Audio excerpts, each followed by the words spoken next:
Attention! All things shared in this video are simply the opinions of the Unexplained Files. The following footage is not tampered with, and all of the events and reactions are unplanned and genuine.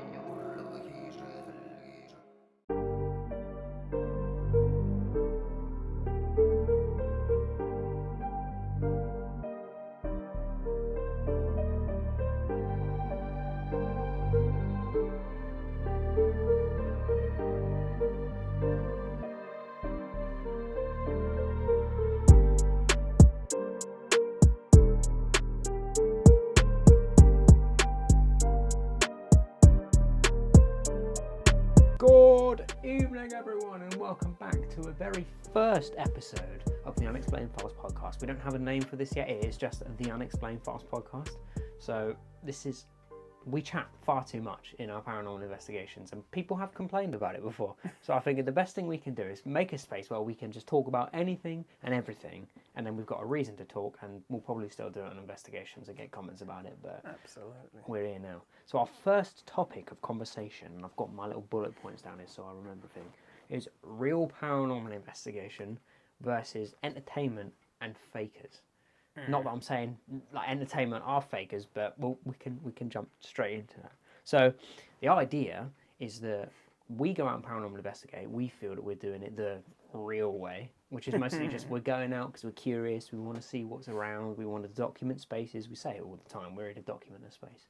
But some people, not naming any names just yet, we'll get into that later.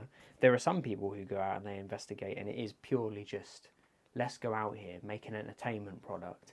And it's not necessarily going to be really what's happening. Maybe there's some things, but they're going to embellish things and get, you know, the night we survived, insert entity here, and the night we did this, and so on and so forth. And then you have the outright fakers, the ones who are trying to benefit off of people. You know, the ones who want to take people's money and just take full advantage. So that's what we're going through. So do you think we should start by letting everyone know of where our interests of the paranormal came about? Yeah, for sure. I mean, we've got our paranormal investigation channel. Our primary thing that we do is we investigate. Because it's like we didn't just make the channel just so we can go do this and make money out of it. We've always had interest in the paranormal, haven't we? You know, we've had our own experiences. Oh, yeah. You know, we've watched the TV shows from when we were kids. Yeah, early 2010s, the joy of Most Haunted Live and various other things, Ghost Hunters, and seeing what they're up to. I used to love Ghost Hunters. So I used to have Thursdays and Fridays off of work, and then Ghost Hunters was on Wednesday nights, man. So I was just like, I remember whenever Most Haunted had a live event, that was the night where something was going on, and you knew because Mum and Josh would be sat in the living room. It would be tuned into it. We'd be sending in texts, hoping that they come up on the screen, watching it. I remember one episode where I think Carl and Stuart got stuck in some caves, and they had to use the live audience to try and tell everyone how to find them. But little moments like that, growing up and in my childhood, it's always been paranormal. There's always been things that intrigue me about it. And I've actually, I can't remember what you've had, but I've actually had several of my own real paranormal experiences. You know, nothing crazy. You know, like I told you about hearing the disembodied voice, like the woman say hello to the dog when I was the only person in the house. Saw a shadow spider. Yeah. Which was quite weird. It was on the ceiling by the light because I had a side table light on, and I just saw it out the corner of my eye, and I was just like, it was probably like as bright as it is in here now, so it's not like any mistake in that it's in the dark or anything.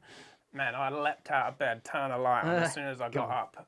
There's nothing there, and I was just staying at that person's house for like a few nights, and so there was nothing in the room, and I looked everywhere, mate. I was under the bed, I was all over the place looking, but yeah.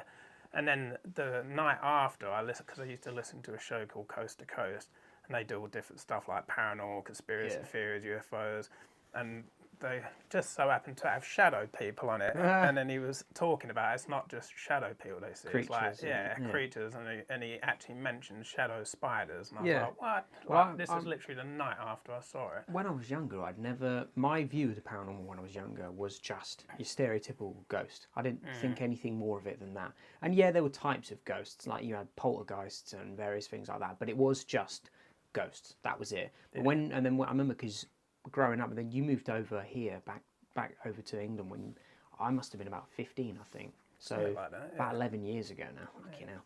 And then we talked about stuff to do with the paranormal. I remember you bringing up shadow figures and shadow creatures. That was the first time I'd ever heard of it. That was my first sort of encounter with it. So it was quite cool to hear the stories. And now we've even had moments where encounters with shadow creatures or beings have sort of there's been a moment in our videos where there was that weird creature that darted into that house, and that's, I don't know if you would class that as like shadow figure, but it looks like a shadow something just darted in. It's a weird bit of evidence, but that's the closest. When you first showed me it, or like on the little, it was on my phone. It looked like an actual person to me. But when I does, saw it yeah. on the actual video, it looked more just like. It's harder to see it. big. I don't know if it's like- just because the quality is reduced on my phone, so it's more distinct. But yeah, that clip, because I sent you it when I was editing at like nearly 4 in the morning or some I can't ridiculous thing remember, like that, and showed you that because it was over Facebook Messenger. So I still have it on there somewhere. But that was the first encounter of like shadow figure that I can think I of. remember even when I was about, I don't know if I was like maybe 11 or 12, I had borrowed my aunt and uncle's camcorder back in the old days when they had tape cassettes in them. And like when the first kind of Sony night vision ones come out, and I was sitting in my bedroom with the lights off, like trying to film orbs Yeah. and stuff in the dark. So I've been looking into it for bloody years. When I was a kid, as much as I loved watching Most Haunted, I was terrified of the paranormal itself. I didn't want any encounters with it personally. I remember me and a group of friends went to a place called King Arthur's. We've been there before. It's like a little, there's a cliff face and then like a little, I don't know if you call it a cove. It's not really a cove, but it's like an area where people like, there's a fire pit and people have fires and stuff like that. And it's down from the main slope of like the coastal path in the forest. And my friends had told me stories where they were walking up that path after spending the night at King Arthur's, and he looked up and saw a woman at the top of it staring at him, and he panicked and like covered his eyes and looked back up and she was just gone. And ever since that point I've been terrified of going there at night. And of course my friends wanted to go there for the day in the summer, always wanted to be there till it got dark, and I was like, nah, I don't want to do it. But we'd go anyway. And every time we'd walk back up, I would walk that path, and it's very steep. It's like you're on a 45 walking up muddy path. Sometimes they slip, whatever. I was eyes fixed on the mud when I'm getting up there. I didn't want to look up the top, and I've never seen anything in there. I felt like tension there, and I felt nervous there, but I've never seen anything like he did. But there are a couple of instances where we were walking back along this long path, and it's just one narrow path, and then the forest cliff. We've walked it before.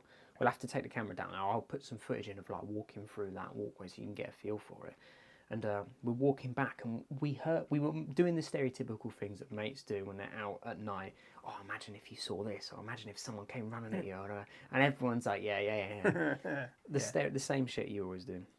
And we're walking back, and we start hearing like running next to us, but not like an animal scurrying or anything like that. Like a person, very distinct, like bipedal running, 2 foot. Only difference is like there's no path next to us. It's a drop and like leaves and a very steep drop. And so we're like, what the fuck is that? And we start sprinting down this path, and it's keeping up with us, like sprinting right next to us, like backwards and forwards. And as you run down this path, it gets to a point where there's like a fence, so the forest bit can't continue on anymore. And it's literally just enough for one person. Yeah, that pathway is enough for one person, and next to it is just a slope that drops off. If you slipped on that, you'd roll off down the cliff into the river. That's it. There's no one walking. There's no animals scurrying there. But it was very distinct, like running next to us, as if it was running past and then back down and past and back down. So we're sprinting down, and this path like leads to a point where there's someone's house. So there's like a fence, so like a wire fence and a wooden fence behind it. And as soon as we get past that bit, the running stops. Can't hear it anymore. So it was like something was running alongside us next to it, because we were making those jokes and freaking ourselves out. But we get to that point and it stops completely. And then we all just sort of stopped and noticed, like, fuck, what the hell was that? And we cannot explain it. And we just laughed it off and carried on walking. But I still think about it. It's such a weird experience to have had. Yeah. And I've had a few, especially with that one of the particular friends who was there. I've had a few paranormal experiences, but that one was one of the creepier ones. And it always makes it worse when it's nighttime. Yeah. The other one was not. It was as the sun was setting, not nighttime fully. But we'd walked from Appledore back over to Westwood Ho. Now, for reference, it's 2 like coastal, not seaside coastal towns. Maybe we walked the boroughs, so that's maybe a 15-20 minute walk. And we went we were going back. We walked over there from Westwood Ho to Appledore first, and then from Appledore to Westwood Ho back, like late at night. And the sun was setting, and we decided we're going to go in the arcades for a bit. And for some reason, there was three of us. As it was getting dark, we had this eerie feeling about the night. And it was a full moon as well, which for some reason we just knew. We didn't know why. It's nothing we really paid attention to before, but like it stood out as prominent. So we go into the arcade and we thought we heard a howl. So we're making jokes about the fact it's a full moon and there's a howl. And we're in the arcade for maybe like 20 minutes, half hour. And as we come out, one of our friends goes off the other way, and me and one of our friends are going to walk back to the house. And sun's set, it's dark by this point, and we see this old woman like hobbling down the street, like a minute or two, like up the way. And she takes this right-hand turn to go up a really long path. It's the path by the waterfront, up that side of it. And obviously, the waterfront, it's got one path that goes past the houses, then the car park road, and then another one further up there. Yeah. We walked past, and she had just gone round the corner. As we get there, she's all the way at the top. All the way at the top. That's easy. If you're an old woman who's like struggling to walk, if that took you, that could take 5-10 minutes to get from that top to bottom. She was really like sort of hobbling along. We were like, what the fuck? So we just carried on walking, didn't think much of it. And a bit spooked out by it, and more aware of that moon just being glowing. We thought we heard another howl. So we're making all these jokes about the creepy old woman and the howling, the full moon and everything. And then we take the walk to the alleyway. Now the alleyway, like in our old house, we don't live there anymore, so I can give names and all that, we're not there.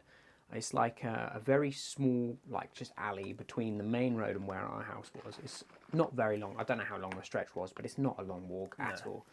But we were walking down it, and it gets to this point where there's like a little right kind of step off, and then walk further, and then left round where the electric like junction box is. So you're walking down a straight path, you go right round, and then you're off. And just as we get off of the main alleyway, take that right step, we thought we hear someone sprint down the alleyway. So we fucking sprint to the front door. We're going, both of us swing the door open, dive in, fucking spin around, slam the door shut, lock it, and hear a howl again just before we close the door. Nothing comes around the corner. Nothing at all. Yeah, that's a bit freaky though. I still to this day don't have a clue what that could have been. Like, I would want to say it's just overactive imaginations, but the fact that we're both hearing these things and like saying it to each other and confirming what each other heard, and then normally when it's a full moon, especially like, you might look at it and go, oh, that's cool, but beyond that there's nothing more to it. But the fact that it was eerie, and we were hearing things and there was strange goings on, it just felt weird. There must be stuff around that area, because you had them experiences. Yeah, I've had other experiences. That's where we saw the supposed that UFO. was yeah. That was literally across the street. Like, well, we saw it from the end of that path. So so it's all along that main road, and then obviously there's the forest way further down where I saw that old woman in. That was a bloody creepy one. And I've got footage of being in that forest, because funnily enough, the day that I was filming in that forest was the day that I saw that woman, and I have. Like, I don't know if I could, I'll probably stick it in editing maybe, but I've got an old vlog that I was just around the town, and as I was filming one part where I'm stood in this like little, not valley, it's a bit of an extreme way of saying it, but it kind of is like a little valley that goes down. Yeah, it's steep. Yeah, and there's like an old building down there that's like crumbled, and so I was stood and sat on the walls, and I've got the camera down, just sort of not time-lapsing, but like filming separate shots, and I noticed that there's this sort of older, really pale looking old lady walking up the path, and she walks past a tree, and I said something to another woman who was like, she was asking what I was doing, so I said I was filming, and then we had a laugh and she went on her way. And so I'm like, I wonder where this old woman is. She walked past the tree and she's not like, just didn't come out the other side of it, and I'm like, what? And then I walk back up onto the path, no one's there. This old woman just vanished. I see a lot of these old women. Yeah, I don't like it. Like their old hag stories. That's the thing. I often think it just looks like a person, just extraordinarily notably pale, like an old lady just walking up the path. But the woman who me and my friend saw was different to who I saw in that forest, and these were years apart. These were about 4 years apart. But man, that is. Something about that town. It has to be going on, isn't there?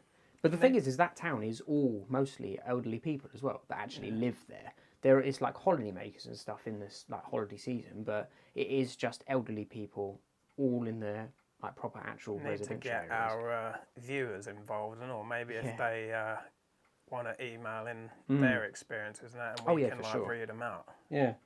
just so they can kind of participate as well. Yeah, but those are some of our stories, and now we have this channel, which just sort of came into being one day. I just went, should we do this? And then we did, and now we investigate and we go to, but have some of the most crazy paranormal moments, like being in the Lenwood Centre and bangs and crashes and all that. That was the first time I've ever directly put myself in a place in hopes of finding something, and then found something. So that's one of the coolest moments for us. So we do this. We've got paranormal like curiosity and experiences, and now this is our attempt to find it and document it and share it.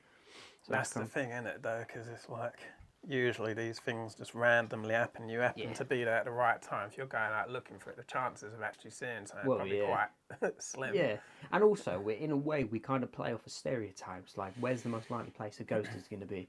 Oh, a haunted graveyard or an abandoned building. Whereas it could just be surely just a street in the middle of the day. Why stuff couldn't be someone's happening house up the street. there? Yeah, exactly.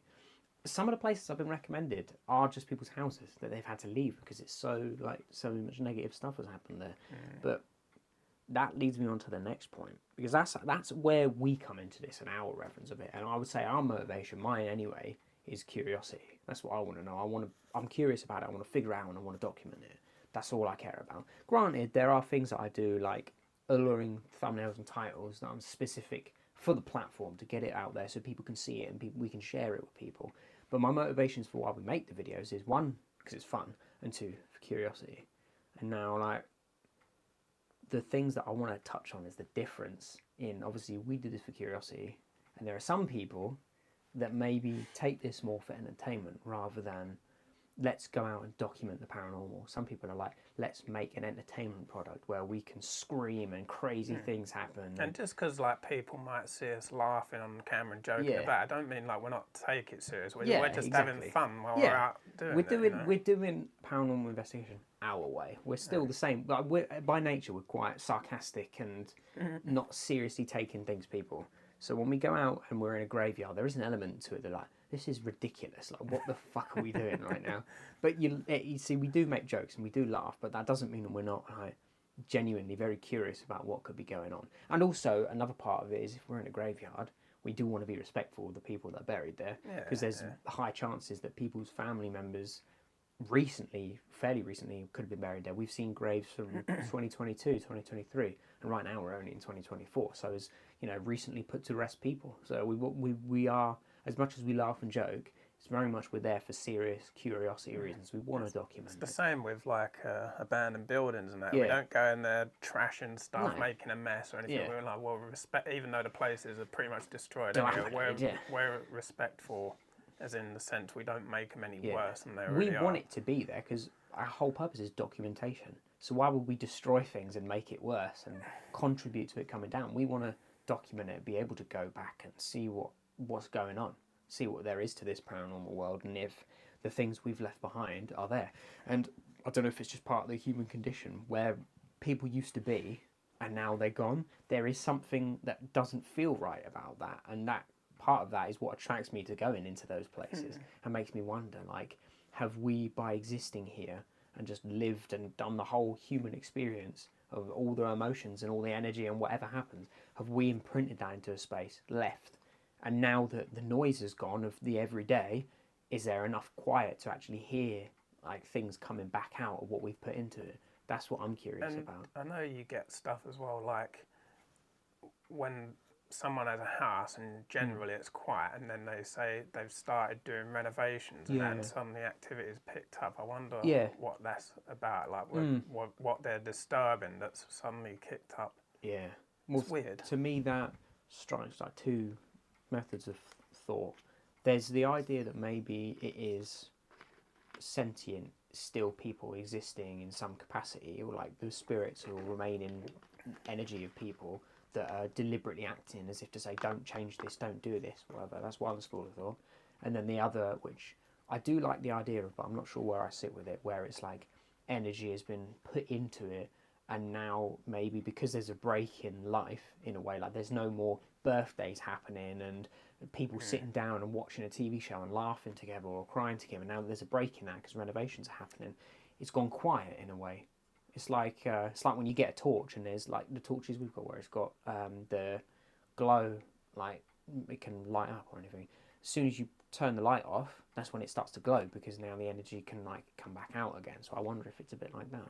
And some thoughts that I've had, like my own personal thoughts, like just from when I've recorded EVPs in the past, is I wonder if any of this can be anything like parallel realities that exist. Like imagine like we're in a house and then we're hearing crashes and bangs or something, and then we're thinking, oh my God, it's a ghost.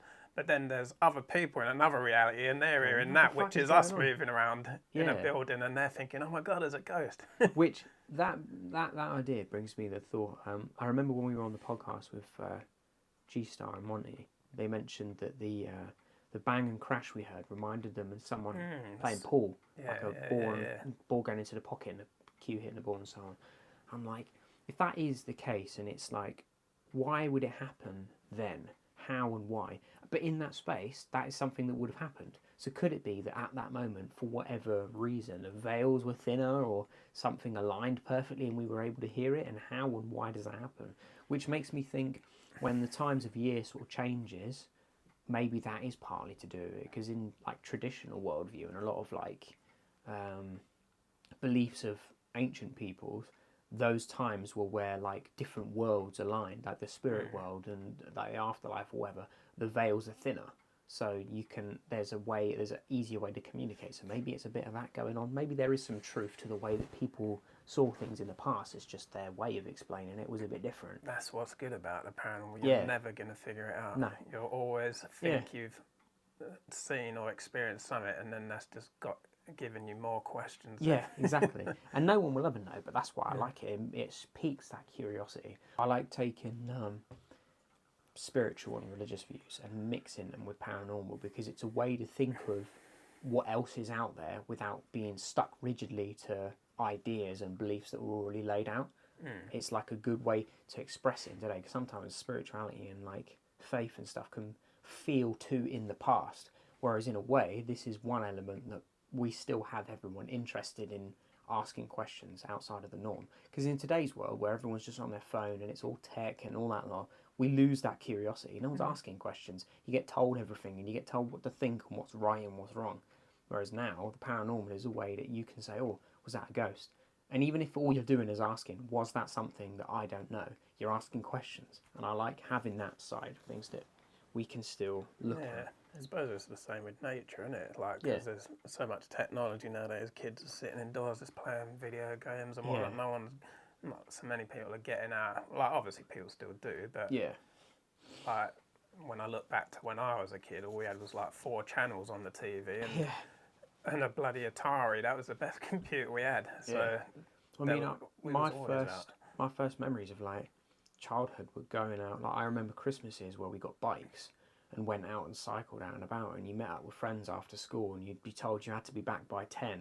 When the street lights come on. Yeah, exactly. And I remember freaking riding about on bikes and getting stinging nettles fucking dragged across me all over and shit, riding around doing dumb shit with friends. Now, people's first interaction with like friends or meeting people is going online and shooting someone in Call of Duty and saying horrendously racist and horrible shit to each other. Or going on Minecraft and all that. And I'm not saying that that's necessarily bad, but I feel like we play computer games. So, a shit ton, far too many. But at the same time, I think that moderation and that like harmony is lost. I'm not saying that's people's fault; it's pushed upon us all the time. But in a way, sticking with the paranormal and being interested in that and having people ask questions is kind of a way to get the hook in to like, is there more going on? And at least challenging the way you're told to be thought, or you're told to think. And that's why it's good for the people that don't want to go out and that, because then they can just sit and watch someone else doing it. You know, they ain't exactly. Get themselves involved in it so much. And I mean, I think I like going out and doing paranormal stuff for the same reason some people like ice baths. because it's a bit of controlled stress, a controlled bit of fear and panic, and I love it. yeah. I mean, don't get me wrong. As much as sometimes I get anxious, I do enjoy the thrill of it. I And in a get way, anxious, I think all of us need some stress and some like not feeling cozy and safe all the time. And apart from that point, we're also getting out and seeing new places and stuff like that. Getting through forests and doing whatever else. Probably breathing in some harmful and like some toxic asbestos substances. Yeah, but like when I think of like the dairy, that was mental. If it, like a lot of people wouldn't do that, and they shouldn't because it's dumb, and we were at risk there. We could have hurt ourselves because the building was like falling apart. Remember that bit where there was just a doorway and then like literally there was like a 30-foot drop? Yeah, well, that's dumb shit that we've gone out and done. And the thing is when we were there, we did very little investigation. I think there was maybe for the how long would we been there for? Half hour to an hour? Yeah, I think an hour tops. About that, yeah. There was maybe combined 5 or 10 minutes of actual like we've sat down and we are trying to investigate total, and that's just because. Obviously, a lot was going on in that environment. We shouldn't have been there, and whoever else was there doing dodgy shit shouldn't have been there either. But it's that getting out and challenging yourself and also questioning these things and exploring. And that it leads me on to, that was still entertainment. Even though we weren't going, the night we almost died. Like, I could have titled that some horrendously ludicrous shit. Right? We were chased out of an abandoned building by thugs. I could have gone mental with that. I didn't, but I could have. And now, I do find it interesting where you get channels like, for example, Twin Paranormal, channel that I actually love, but they're very much that like the line of this is investigating for curiosity's sake, trying to find this paranormal world and what it is and document it, and they've got the ball and thrown it off the cliff. Like this is purely entertainment for entertainment's sake. Like the night we survived it being killed by a demon. Like, now, obviously not a direct title, but I'm sure you could find that amongst 4 or 5 of their titles. Ludicrous stuff, but that's very much the entertainment side of it. I've seen several of theirs in a row, like the night we were attacked by a demon, and then the like picture of a scratch on their face and stuff like that. They've got they if this is legit happening to them, they've got some secrets we need to figure out. But it is good entertainment though. I love watching this. I love it. I remember before we were going out and investigating, I was for a solid year or so, me and a friend would just jump in a Discord call and watch the new Twin Paranormal upload. It was so cool. Like I love the way that like they have like all the news broadcasts and the sort of high quality edits and the high production value. Fucking awesome entertainment product. But if I was to look at that and base my worldview on the paranormal on their videos, I want to take that with a hefty pinch of salt because it is very like I'm sure their beliefs are within it. And maybe when they started their channel, there was a lot more like. And there is some intrigue and stuff in there they catch, but it is very. You also have to look at it and go, this is purely for entertainment as well, and they've got a lot invested in it, and there's no reason they shouldn't like hype it up. Just what I want to look at is like, there are different people and realms and groups within the paranormal. There are like investigators who want to go out and figure things out. There are entertainers who want to make a good product, and then there are just the fakers who want to take advantage of people. And I think if you're outside of the paranormal and you watch a video, you might know that there are people who fake it and want to take advantage and just cast that over everyone. Because we've had a fair bit of that where people will come in and they say, "Oh, we faked this and we faked that," and it's like and acting as though we've fucking gone into your wallet and had $100 bill and gone. Like, and it's weird the stuff they comment on, like, well, even if they just say that's a load of fake shit, when all we've done is just been standing there asking questions and used the equipment we've got. I'm like, we haven't faked anything just because, you know, like. They might think our stuff's not legit because we haven't got all the expensive gadgets and all this stuff. And they go, and that can't be real because this. And it's like, you trust an app to tell you if you're fit or not, to tell you how many steps you've done and what your BMI is and all this bollocks. So why can't this be a thing? Like, for me, I like people to go out and investigate, but then I would say content-wise, I probably enjoy the entertainment side of it way more. Like, I think, even though we make what we make, and I try to strike a good balance between it being entertaining, because it's online, you want it to be entertaining, versus actual investigation, which is why we have case files and React, which I look at as more of our entertainment stuff. That's for you to watch and laugh at with us, or laugh at us and enjoy. I like that. But then the investigation side of it, that to me is the curiosity going out. But if I was going to watch something, I would probably rather, if I'm looking for entertainment, I would want to watch a Twin Paranormal, something like that, because it is so entertaining. But then there's the other side of it, which paints all of us in a bad light. Your fakers and all of the pricks that are trying to take advantage of people. And that's the one that everyone, I think, is scared to talk about because you don't want to do it. Yeah, I think that's why the paranormal community in general is constantly taking a bashing, because there's so many people faking stuff out there. There really is. Yeah. I saw, I forget what it was. It was like one of those Truly videos where it's like a mini, like short 5-10 minute documentary of a person doing a certain thing. And it was this guy who's famous on probably TikTok or Instagram or something. And he does like psychic readings for people. And he does like tarot readings and so on and so forth. And he does like really expensive one-on-one sessions with people and, gives the usual, this person's trying to contact you. They say this and they're happy and they're safe and all that lot. And my thing is like, with the paranormal, there's two kinds of people. There's the open to it and there's the people who are just like, not a chance.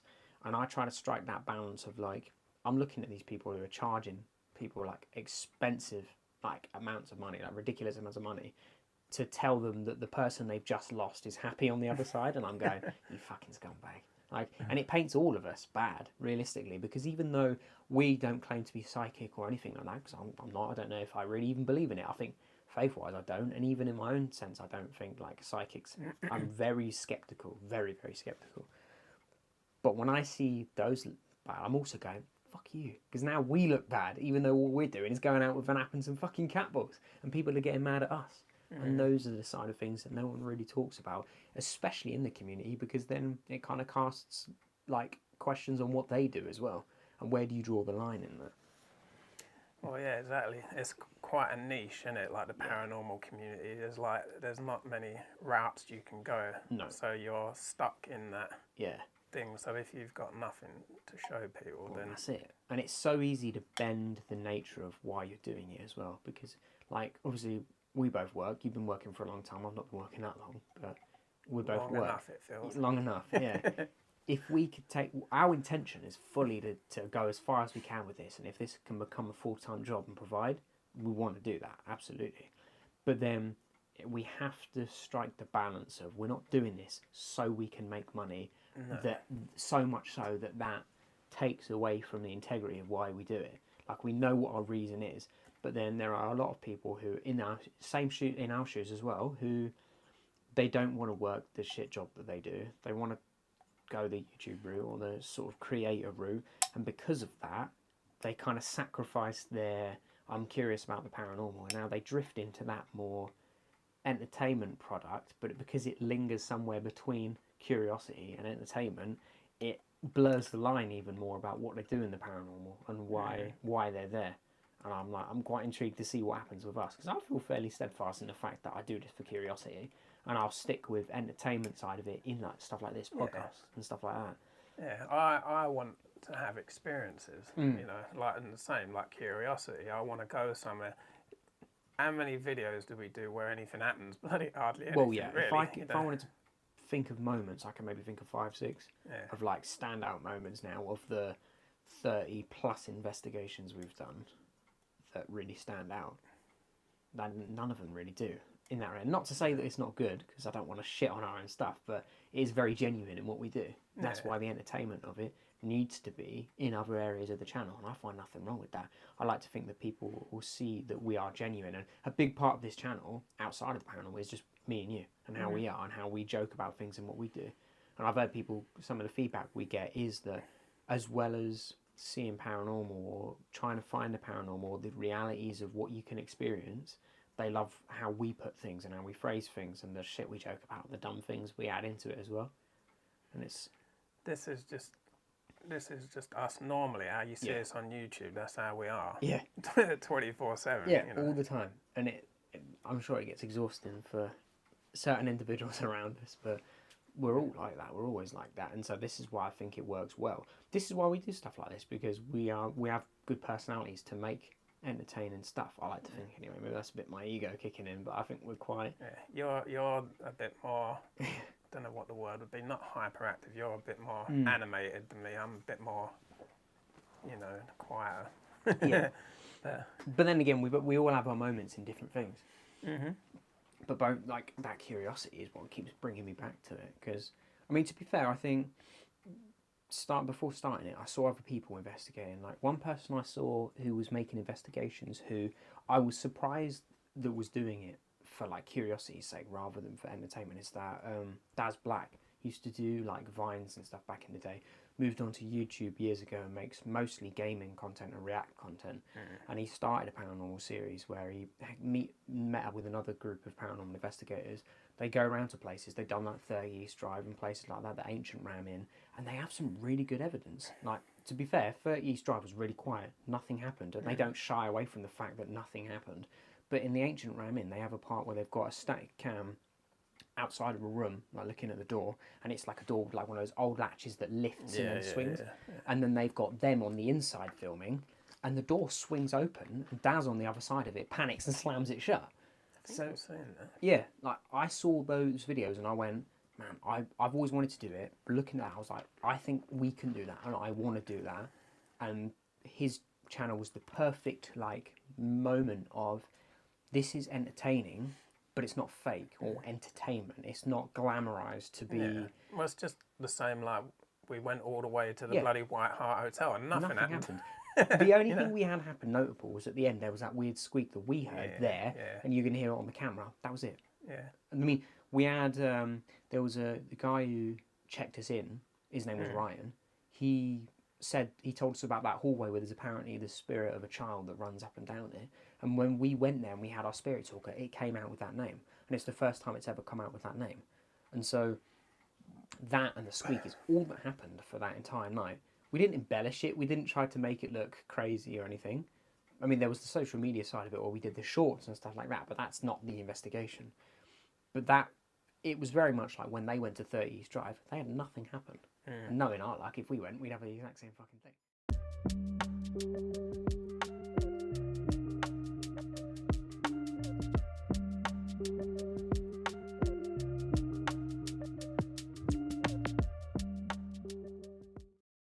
Get the odd, this is trash, you're fake and you're shit and blah, blah, blah, blah, blah, which I'm kind of used to now. I suppose. I remember the very first day that happened, like, not the fake stuff, when you said we should start do our own paranormal channel, and I straight away got on my phone and thought of a name, and that was it. It was created then, the channel, but then we didn't get out and investigate for like a month. Yeah. I think at that point, in the first 2 or 3 days, you thought of the name, I got the logo made and the intro, and we went out, I filmed and edited the intro, and by that point we were just like, man, I'm hyped for this now we just need to go out and do it. And that's when we had like 3 subscribers, which were our family. Yeah, it was me, you and Mum, and that was it. Man, it feels like fucking years ago, that was. And I mean, to be fair, it's not far off a year. Well, we're in February now, so in May, March, April, May, that'll be a year off our first upload. I'm sure the first upload was like the 5th of May, something like that. Somewhere about there, yeah. Man, that's crazy to think. And I still remember that feeling of being like, man, I'm so excited that we've got this intro now. I just want to get out and film stuff. And now here we are.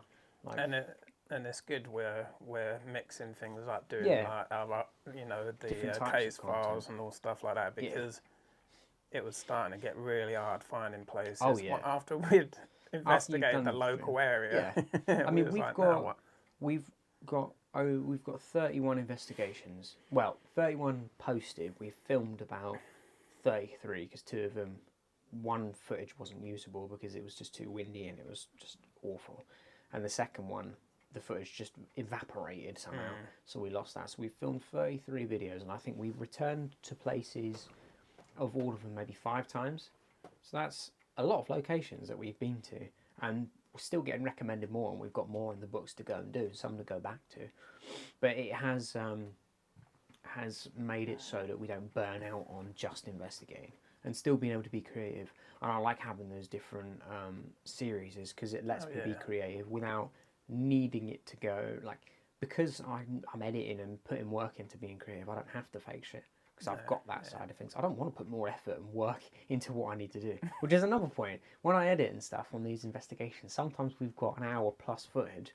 I usually have gone home from work, I'm going to edit that shit. I need to be up at 5 o'clock in the morning and I've fucked up my time and I've left it last minute, as I always do. I'm not going to be editing complex shit into that to make it crazy. Like, even just freaking dancing between 3 cameras and cutting clips and getting audio sorted is enough work for me. So fuck that. But we'll still get called fake, I don't care about it. But it's definitely up to our content value with your editing, because imagine just having the raw footage as we record it. It'd just be like boring. Yeah. I mean, it'd still be cool, but it would make it a bit more...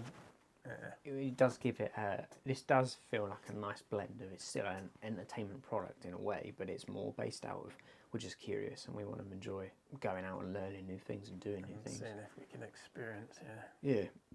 And I think there's a good level of authenticity in what we do as well. That we are who we are. Like, in all the videos, I'm fucking ticking away and going crazy. I try to edit it out sometimes it doesn't work. But that's just, it's just what we do. It's who we are, who I am. I tick and that happens. Especially in high anxiety situations, it gets 10 times worse. So sometimes we're in investigations, you can watch my face, I'm rattling like a pill bottle. It's terrible. There's nothing I can do about it, it happens. But I like that level of authenticity. Yeah, it's funny, we've kind of come a long way. I remember the first few investigations we went out and I was like, when should we start doing our intro? And we didn't know, how to address the camera properly and stuff. Yeah, the anxiety of like, what do I actually film here? How much can I do? What shouldn't I do? Our first investigation, we filmed that over about 3 days. That was crazy. And in those 3 days, there was about 4 different types of camera and different camera qualities, and some night vision and some real good night vision and some really tight in camera shots and some proper out. We've been, the leap in what we do has been crazy. Well, it's like we've got a lot better equipment now as well, so and a lot more experience in how to make these videos. Like when we go to a space now I don't feel that overwhelming. Like, right, what do we film? How much do we film? What needs filming? What doesn't? It's like, all right, let's go here and do this. Just more, it's fluid now, isn't it? Just start and... Yeah, I think, because I know I can make something out of anything now, which helps, but we've also gotten used to it a bit more and it's more comfortable. And then we start throwing new things in the mix, and now we've got to figure out more shit. Like this setup, trying to get all this sorted was a laugh, wasn't it? Yeah, if we had like a studio or a room we could set up, probably it'd be right. But we make do with what we've got. So. Yeah. And speaking of, if we had a studio, that goes on to the last thing before we close this one down, because we've been probably filming for over an hour now. But making money on YouTube, making money through the paranormal. I know we touched on it a little bit before. We said I wonder like how we're going to go with that. A lot of people don't like the idea of making money off this because they think we're taking advantage of people. In a way, is us making money off of making these videos sort of like tarnishing the whole, we're doing this for curiosity's sake, and how much does it make us like, a Long Island medium who wants to, take advantage of people who are like feeling the loss of someone and just pouncing on that and being like, they want to tell you they're safe and they sell you the dream, if you will. Like, when we're making money, are we selling people the dream, or are we still sticking to that? And how are we going to cope when people are sitting there going, you're just fakers, you're just making money from this and you want to take advantage of people and spread misinformation? But at the end of the day, I suppose it will come down to a point where that could literally be our job. Yeah. And this costs a lot of money to do. Yeah. Like petrol money, the equipment's gone into like nearly $2,000. Of course, yeah. Yeah. And petrol money and stuff like that. It's not like it doesn't cost us anything when we want to do stuff. And I know like we've chosen to do this, so obviously the putting the money into it is there's I'm not saying we deserve money or we should get paid, but it's more like if we've invested the time, we've invested the money, we've invested the patience and all of the energy and effort that's gone into it. If we then go forward and get to a point where we can be paid and monetize it, we've earned that. Like, there's nothing wrong with that. But I've no doubt there will be the people that are just like, you shills, you sold out, and so on and so forth. Yeah, probably. He don't like it, this geezer. That's a sign. He's like, right, fucking hurry up and be done with it then. But yeah, I suppose that's to be expected. I've heard it from a lot of people on YouTube. People just giving them shit, you know, like. A lot of it is jealousy in a way. People Oh, yeah, would love to probably. be doing it, and they feel that maybe they've tried to do things in the past that haven't worked, and now we look as though what we do is easy, and we're being successful with it. They And get pissed off at us. you know, where we stand at the moment, we could still be like quite a ways off from being able to do that. No, but, absolutely. you know, I mean, as of filming this, we've got 414. So 414 yeah. subscribers. So it's not, we're not monetizing yet. No. Like at best, if we get to 500 and then a shit ton more watch time, we could maybe get donations open and start that process. But we're climbing over time. We're getting there. We're being consistent. We've spent almost an entire year uploading every single Friday without fail. We've never missed one year. There's been some late come ones. close. Yeah, we've almost done. But we've not yet missed one. There have been shorts posted. We're literally about to start upping the amount of content we put out to multiple videos a week. I think it's safe to say we fucking well earned that. And when we get there, we deserve it. I would agree. I would agree. It will be interesting to see what it's like when we get paid and how that changes how people see us. But either way, Whatever happens, you know, we're still going to be the same, still doing the same stuff. Yeah. Nothing's going to change apart from we might earn some money from it. yeah, no, absolutely. And that'd be fucking awesome because we've spent years on YouTube trying to do other things as well and it's just not worked. But this is still going. We're still enjoying it, still being successful, which I think is good. Yeah, definitely. But I think anyway that we've chatted for ages, so the purpose of this podcast has worked. We've talked and talked and talked, and I've no doubt that won't stop us from talking in an investigation. No. We can close it off and settle down. But yeah, I would like to say if people want to submit your own stories, we do have an email address, which is unexplainedfilesuk@gmail.com. So if you want to send us a personal story of yours or you'd like us to read out or something, then, you know, that'd be awesome. We're even opening, in the future, we're open to the idea of creating, maybe bringing some people on, like over a video call or interviewing some people about their stories and experiences. So if you guys are interested in that and want to maybe be in some videos and tell us your stories and what you've been through and what you've seen and what you think of the paranormal, you know, let us know in the comments how you want us to do that. Because I mean, we were toying with the idea of opening up a Discord anyway, so people can all come together and talk about their experiences. That's like one of my things. I want the people watching to be able to interact. that I want them to community get feel. involved. Yeah. Because otherwise you're just like thinking they don't give a shit about us. They're just doing their thing and hoping to get paid for it. But I actually want people to be involved in what we're doing. Big thing. Maybe when we hit 500, we open up a Patreon and a Discord, and you can get in the Discord and we'll pull some people into some calls and have that. But with all of that said, we better shut up. we better stop talking because we never will if we don't close it here. We'll probably carry on talking after. Oh yeah, no doubt. We'll keep going after the camera's off, but that's perfectly fine. Right, guys, if you are still watching at the end of this podcast, which most of you will not be, if anyone is, thank you for watching our very first Unexplained Files podcast. If you have any topics that you want us to cover in the future, stick them down in the comments below. Leave your comments, let us know what you think. Tell us we're the worst people on the planet. Say that we use cat toys and we're fraudsters and it's all bad. YouTube loves the engagement, so we will enjoy it also. And if you do enjoy what we do and you've been supporting us, thank you very much. We appreciate you very much. Check out our other playlist, iCard, Paranormal Investigations, shorts, all the stuff we do. And we'll catch you in the next one. Cheers, Peace. guys. Bye.